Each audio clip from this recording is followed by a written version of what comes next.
ইনকলাব জিন্দাবাদ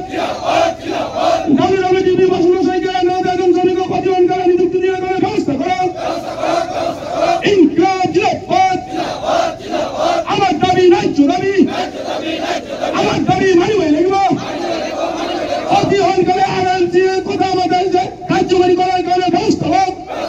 জিন্দাবাদ শ্রমিক ঐক্য জিন্দাবাদ আমার দাবি ন্যায্য দাবি আমার দাবি মানিবে লাগব আমার দাবি মানিবে লাগব আমার দাবি মানিল অতি হনকালে শহীদুল ইসলাম ও কন্ট্রাক্টরের অধীনে 12 জন শ্রমিকের নিযুক্তি প্রদান করো জিন্দাবাদ শ্রমিক ঐক্য জিন্দাবাদ CIT জিন্দাবাদ BJUWCC জিন্দাবাদ BDQ জিন্দাবাদ CW